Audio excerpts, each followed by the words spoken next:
Olá, no programa de hoje, a reta final do segundo turno das eleições municipais. O cenário que se desenha para os desfechos das disputas em Belo Horizonte e São Paulo. As capitais com quedas de braço acirradas entre PL e PT. A balança de forças partidárias que emergirá das urnas e os seus impactos no jogo nacional. Eu converso com a cientista política e coordenadora do Núcleo de Estudos sobre Política Local da UFJF, Marta Mendes. Bem-vinda ao Mundo Político, Marta. Um prazer recebê-la no programa. Obrigada pelo convite. Marta, vamos começar nosso papo por Belo Horizonte. A disputa aqui na capital mineira, nessa semana derradeira, tem o atual prefeito Fouad Noman na dianteira de pesquisas, mas sinais aí de crescimento do deputado estadual Bruno Engler. Entre evangélicos e os mais pobres, pelo menos foi o que apontou o último levantamento da Quest, o mais recente divulgado. Um debate foi realizado nesta quinta-feira na Rádio Itatiaia e o último está previsto para amanhã, sexta-feira, na Rede Globo. Os únicos aí com a presença de Fouad nesse segundo turno. O desempenho dos candidatos nesses encontros pode ter peso decisivo nesse momento de afunilamento da disputa? Então, Marco, eu acho que nesse momento tudo é decisivo, né? E os candidatos são muito cientes, estão muito cientes disso, e acho que eles calculam cada passo, porque mesmo com essa vantagem do Fouad, né, pode ocorrer que o Bruno Engler realmente cresça aí nessa reta final. Nós vimos isso acontecer em outras capitais, né? Se pegar o caso do Ramagem no Rio, né, que as pesquisas indicavam um desempenho muito abaixo do que ele efetivamente demonstrou, né, na eleição.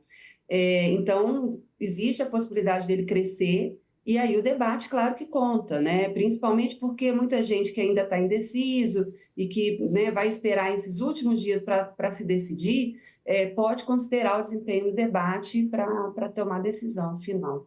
No caso de Belo Horizonte, tem um componente adicional que foi o alto índice de abstenção no primeiro turno, né? Um dos maiores das capitais do país, 29,5%. E aí eu acho que tem um pouco também agora uma tarefa, acho que também dos candidatos de motivar, né, essas pessoas que não votaram a votar no segundo turno. O segundo turno, ele facilita a escolha, né, porque você tem dois candidatos apenas, então tem uma tendência dessa abstenção cair um pouco. E eu acho também que tem que considerar que, se a abstenção cai, isso pode, de repente, beneficiar o Bruno Engler, né? Por quê? Porque os eleitores dele são aqueles eleitores mais intensos, né? Até devido ao fato dele ter uma pauta ali ideológica mais forte.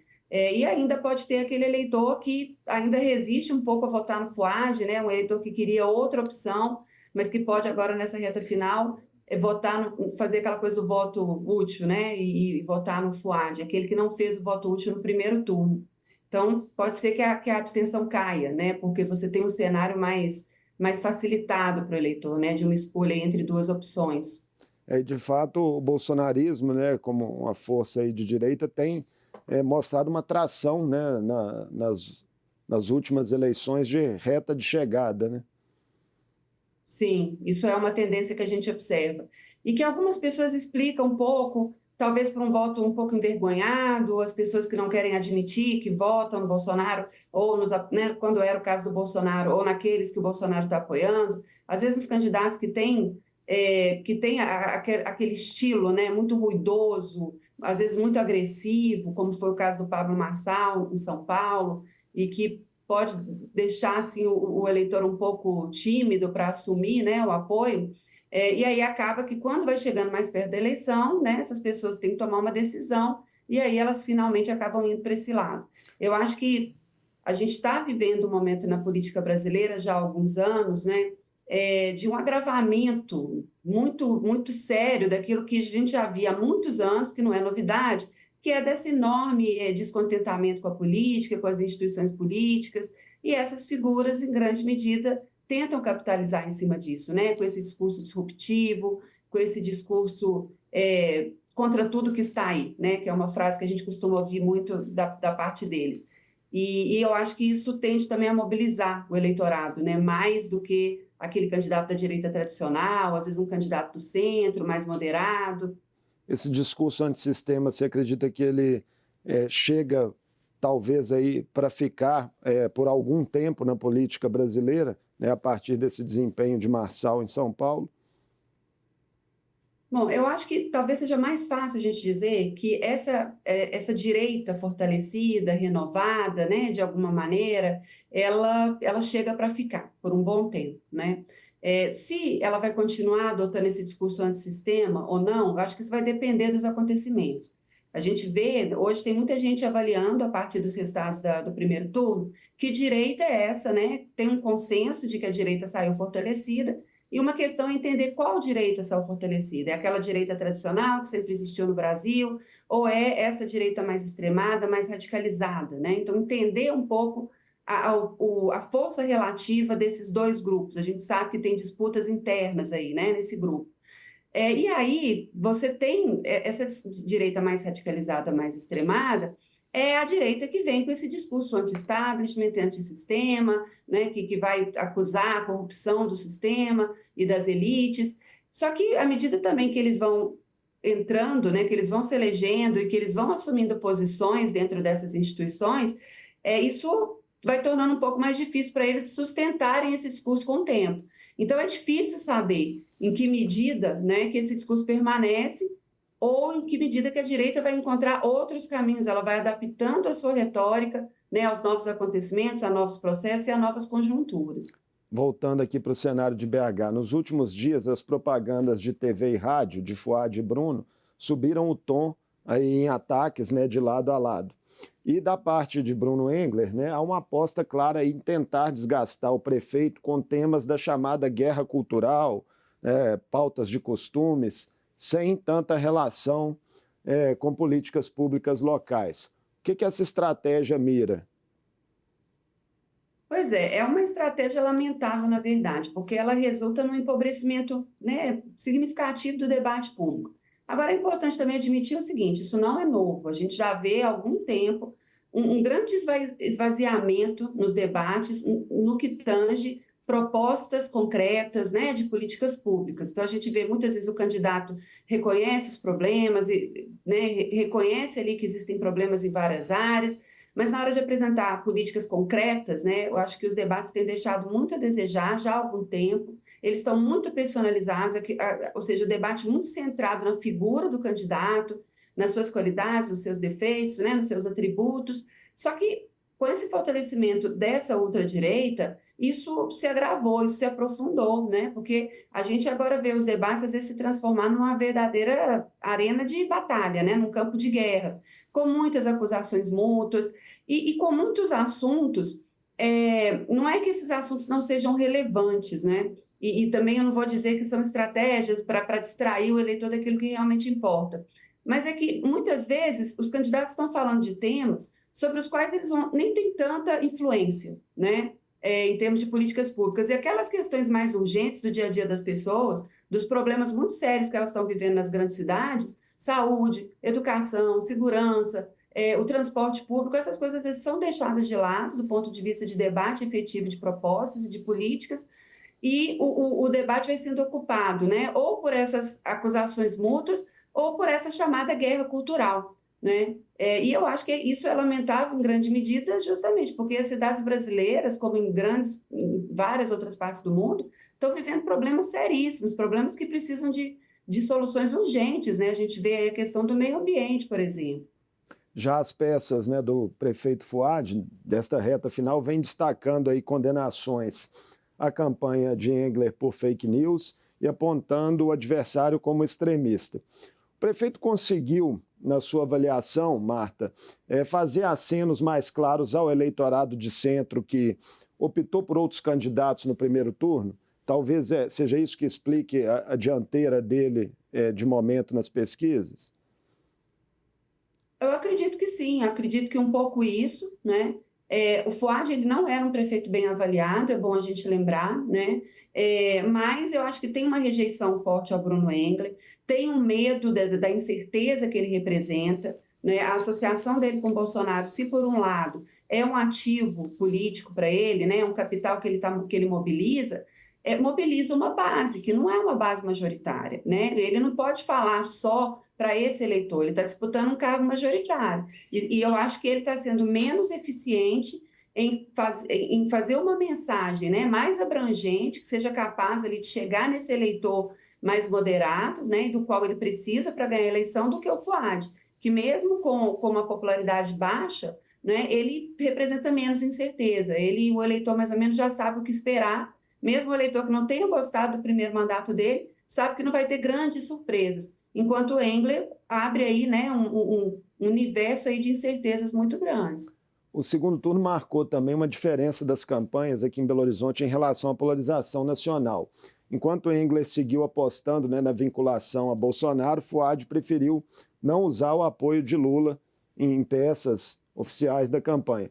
Como é que você avalia, de forma geral, o peso efetivo que essa polarização, né, que ainda está latente na sociedade, teve nas maiores cidades do país, né? Foi um impacto aí talvez menor do que algumas vozes da ciência e política imaginavam? Marco, essa é uma questão muito difícil para os cientistas políticos, né? A gente conseguir mensurar com precisão o peso de variáveis e de fatores que são mais locais, né, na decisão de voto do eleitor e nas estratégias que os partidos e os candidatos desenvolvem, e o peso desses fatores que são extralocais e que a gente muitas vezes se refere a eles falando de nacionalização.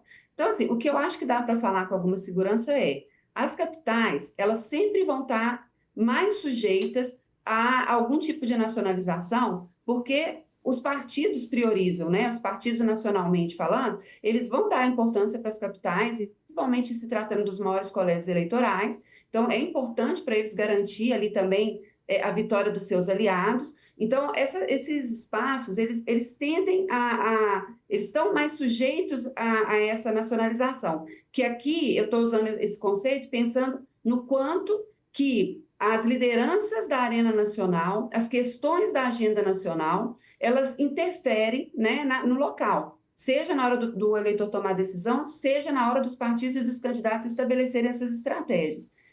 E eu acho que tem um outro elemento que é verificar o quanto que os próprios políticos e os candidatos querem ou não incentivar essa nacionalização. Isso é muito importante, porque a gente viu casos em que prefeitos que formalmente tinham apoio do Bolsonaro, mas que não quiseram explorar isso muito. Você vê o caso do Nordeste, né, que é uma região do país onde o bolsonarismo tem pouca penetração. Então, ali, o apoio do Bolsonaro, você pegar o caso de Salvador, né, me parece o caso mais interessante. O prefeito ali fez de tudo para afastar qualquer tipo de associação com o Bolsonaro, porque ele sabia que isso não o favoreceria, né? Enquanto que o seu adversário tentava o tempo inteiro associá-lo ao Bolsonaro. Prefeito Então, eu acho Bruno que isso Reis, né, varia, que sabe? foi Depende muito prefeito do Bruno Reis que cenário. foi reeleito lá em Salvador. Exato. Essa estratégia, ou seja, parece que ela funcionou, né? Então, eu acho que depende muito do contexto. E é isso, ou seja, pode ter um ator que fala, não, deixa eu focar aqui nas estratégias locais, né, nas questões locais, eu tenho mais a ganhar tentando isolar a arena local do nacional, enquanto que outros, e eu acho que é natural no caso de Belo Horizonte, né? Porque o prefeito já teve essa experiência como prefeito, ele tem alguma coisa para mostrar, e a gente viu uma guinada de Belo Horizonte para a direita, né, nos últimos anos, importante, uma mudança importante nas preferências do eleitor belo-horizontino. Então, o Fuad está fazendo essa aposta. E o Bruno, né? O Bruno, que não tem um capital, vamos dizer, tão amplo, a aposta dele é realmente no apoio do Bolsonaro, na associação que ele tem aí com o Bolsonaro. Agora, Marta, o que lhe chamou a atenção no grau de envolvimento efetivo que Lula e Bolsonaro tiveram com participações diretas nessas campanhas? E se já dá para dizer se o saldo foi melhor, né, para algum deles? Bom, no caso do Lula, o Lula se envolveu muito pouco, né, na campanha. Se a gente puxar aí da memória, né, no primeiro e segundo mandato do Lula na presidência, ele teve um envolvimento bem maior naquele momento, que foi um momento de alta do PT nas prefeituras, né? Dessa vez ele se envolveu muito pouco, e uma razão que nós, analistas, temos apresentado para isso também tem a ver com a colisão de governo dele, né? Ele optou, em vários casos, não entrar em conflito com candidatos de partidos da sua coalizão, um exemplo principal, talvez o principal exemplo seja a União Brasil, né? Para justamente garantir, não criar hostilidades e tensões na coalizão, priorizando então a arena nacional e a agenda que ele quer levar adiante no Congresso Nacional, né? O Bolsonaro se envolveu mais, e isso foi diferente da eleição de 2020, quando ele disse, né, com todas as letras, ele disse que não se envolveria, apoiou poucos candidatos, não teve muito êxito em eleger os que ele apoiou, e dessa vez ele se empenhou mais. Na minha visão, contra a vontade dele e muito mais em função de um acordo com o Valdemar da Costa Neto, né, agora que ele está no PL, e que ele está fazendo uma aposta, né, de que trabalhar a favor do PL, eleger muitos prefeitos, né, pode depois ajudar a eleger muitas bancadas e talvez aí ele poder vislumbrar alguma chance de escapar, né, dessa condenação que ele teve, da inelegibilidade, né, e das outras que ele ainda possa vir a ter. Então, Bolsonaro se envolveu muito mais. Então, é até difícil comparar em termos de desempenho por isso, porque o Lula não se engajou tanto quanto o Bolsonaro. PT e PL, né, os partidos do atual presidente e do ex, travam duelos diretos aí bastante acirrados nesse segundo turno em Fortaleza, que é a capital de uma região onde a esquerda predomina, e em Cuiabá, que tem um perfil mais de direita. E alguns movimentos foram notados, né? Em Fortaleza, o candidato bolsonarista André Fernandes suavizando ali retóricas contra adversários. E em Cuiabá, o petista Lúdio Cabral se declarando, por exemplo, contra o aborto, contra a liberação de drogas, contra a ideologia de gênero. É o pragmatismo impondo aí estratégias nas campanhas? Dá para fazer essa leitura?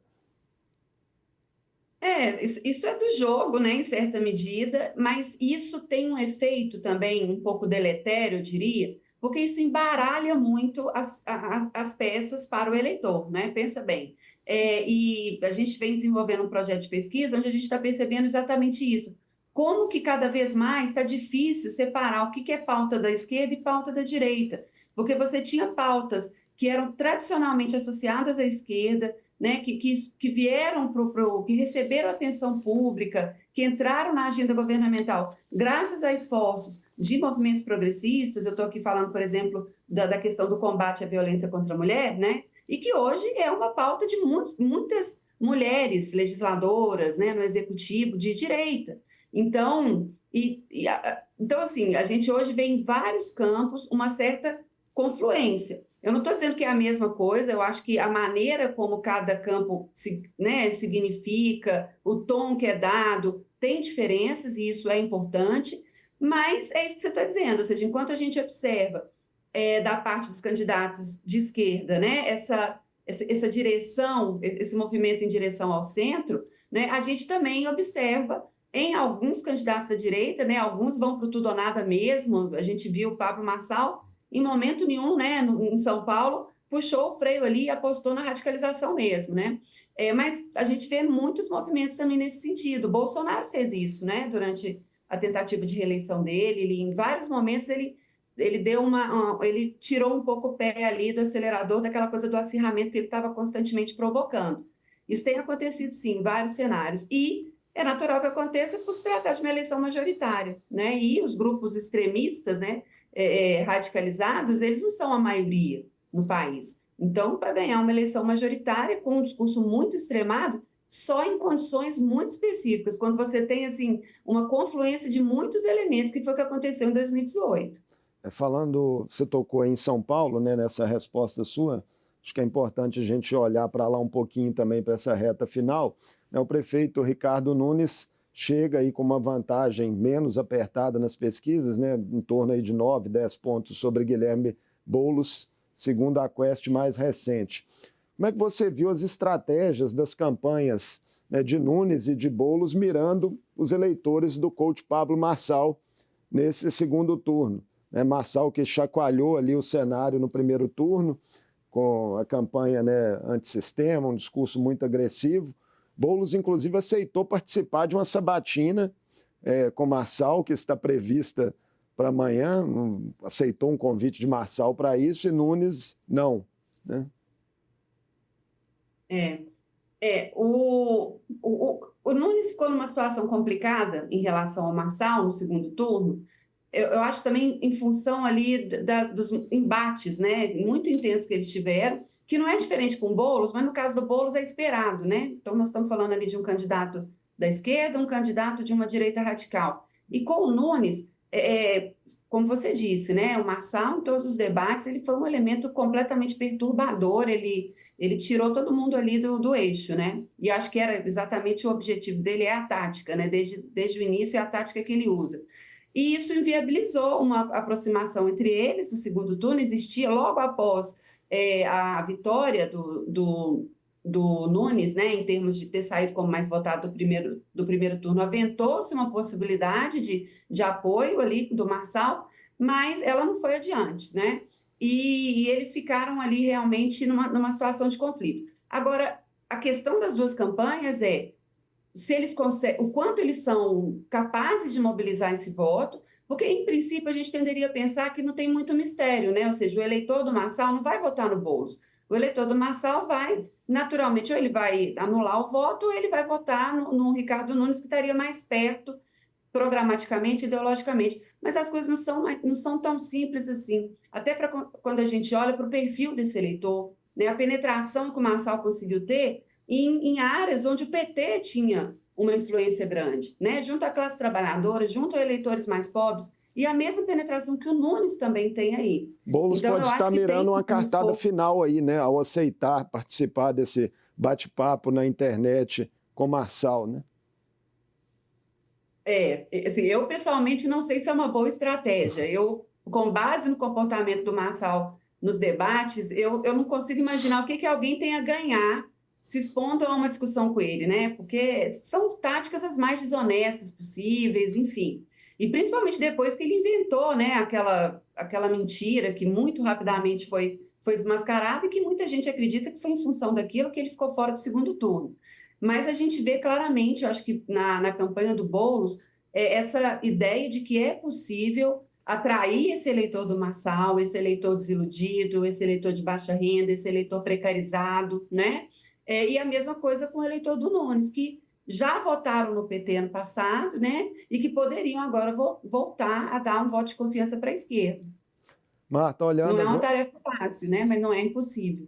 Sim. Marta, agora olhando para o ranking geral de prefeituras por partido, né, que sai das urnas aí nessas eleições municipais, houve uma clara predominância dos partidos de centro-direita, PSD, MDB, PP, União Brasil. A tendência é de que essas forças, né, que hoje já são expressivas no Congresso Nacional, ampliem ainda mais esses espaços daqui 2 anos, né, se a gente imaginar um sistema aí que se retroalimente. Sim, sim. A gente tem evidências, né, de que os partidos que elegem mais prefeitos, eles depois também elegem mais deputados, né? E isso tem a ver com o fato de que os prefeitos atuam como cabos eleitorais desses deputados, né? Então é muito comum que os prefeitos tenham alianças, às vezes eles têm até alianças com mais de um deputado, embora quando chega ali na época da eleição eles optem por um, né, que eles vão apoiar publicamente. E o prefeito é aquela figura, e não só os prefeitos, os vereadores também, né? Eles são aquelas figuras que têm ali eles, né, eles têm o conhecimento da população. Então, o prefeito bem avaliado, ele pode tentar, e não é só no período eleitoral, não, é durante todo o mandato, né? Ele vai construindo aquele crédito ali, associando, mostrando publicamente nas redes sociais quais que são os benefícios que o deputado ajudou a levar para a cidade, né? E eu diria que principalmente em cidades menores, né, que representam a maioria dos municípios do Brasil e que são mais dependentes dessas transferências discricionárias na forma das emendas parlamentares, né? Que principalmente nessas cidades isso faz muita diferença, né? Então, se o prefeito ele é bem avaliado, se o prefeito consegue criar, né, essa associação, né, para o eleitor do benefício de uma obra, de um novo posto de saúde, uma nova escola, a um certo deputado, né, isso tende a aumentar as chances daquele deputado, né? E aí sim tende a uma retroalimentação, principalmente com o cenário atual em relação ao orçamento federal, né? Que com o aumento extraordinário no volume de emendas, no valor das emendas, né? E na facilidade também com que hoje os deputados canalizam esses recursos, né? Que se tornou muito menos desburocratizado com as chamadas emendas PIX. Agora, existe uma disputa em torno disso, né? Que envolve o Supremo Tribunal Federal. Então, mas se esse cenário permanece, a tendência é de que a gente tenha, sim, essa retroalimentação, o que é muito ruim do ponto de vista da competitividade, né? Porque tende a favorecer muito quem já ocupa o cargo. Tanto é que nessa eleição nós vimos uma taxa recorde de reeleição de prefeitos. Foi um recorde de fato. E em relação às emendas, tem um PL, né, aí, sendo acordado entre Senado, Câmara e o Planalto, e a perspectiva de votação já na semana que vem desse projeto. A gente vai acompanhar esse assunto. Para fechar nossa entrevista, Marta, já para a disputa presidencial de 2026, né, é possível projetar algum impacto direto das eleições municipais? Olha, impacto direto, eu acho que não. Como eu te disse, nós, quem estuda esse tema, né, dessas vinculações entre as diferentes rodadas eleitorais nos diferentes níveis, mostram evidência de que eleição de prefeito e eleição de deputado federal, elas realmente estão associadas. Agora, nós não temos evidência em relação à eleição para governador ou eleição para presidente. É razoável esperar que os partidos, né, que agora nesse momento conseguiram fazer um número maior de prefeitos e com isso eles conquistaram mais capilaridade no território, que eles saem mais fortalecidos para a eleição de 2026? Né, é razoável a gente esperar isso. Então, quando você olha para um PSD, né, que conquistou, que foi o campeão no número de prefeituras, né, o partido sai fortalecido, o Kassab sai fortalecido, se não para lançar um candidato a presidente, mas para efetivamente se tornar um partido fundamental para qualquer governo que venha, né, a se eleger. Então, como um partido que vai ser muito difícil governar sem ele, né? Assim como o MDB, historicamente, né, ocupou esse espaço desde a Constituição de 88. Mas um impacto direto é muito difícil, né? O que dá para a gente, às vezes, dizer é quem sai mais fortalecido, quem sai mais enfraquecido, né? Quem demonstrou uma capacidade grande aí a partir do seu apoio, eleger aliados. No caso de São Paulo, parece que tem um certo consenso de que o Tarcísio de Freitas ali teve um papel muito mais relevante do que o Bolsonaro, né? Que demorou muito para entrar na campanha. Então, o Tarcísio parece que sai fortalecido, mas, enfim, são muitos atores, são muitas variáveis, a gente ainda tem 2 anos, eu acho que ainda o desempenho do governo Lula nesses próximos 2 anos é uma questão fundamental, né, para pensar qual o cenário que a gente vai ter, então eu acho que é muito cedo ainda, né, as eleições, elas se relacionam, né, tem aí uma vinculação, mas tem muitos outros fatores, né, que devem ser considerados. Muito obrigado por essa conversa conosco aqui no Mundo Político, Marta, nos ajudando a entender esse cenário aí da reta final do segundo turno. Os eleitores voltam às urnas, né, em algumas cidades do país no próximo domingo. Obrigado. Eu que agradeço. Eu conversei com Marta Mendes, cientista política e coordenadora do Núcleo de Estudos sobre Política Local da UFJF. Falamos dos cenários projetados para o desfecho das eleições municipais nas principais capitais brasileiras, onde haverá segundo turno, e do quadro de forças que as urnas podem consolidar no próximo domingo. O Mundo Político fica por aqui. Obrigado por nos acompanhar e até o próximo programa.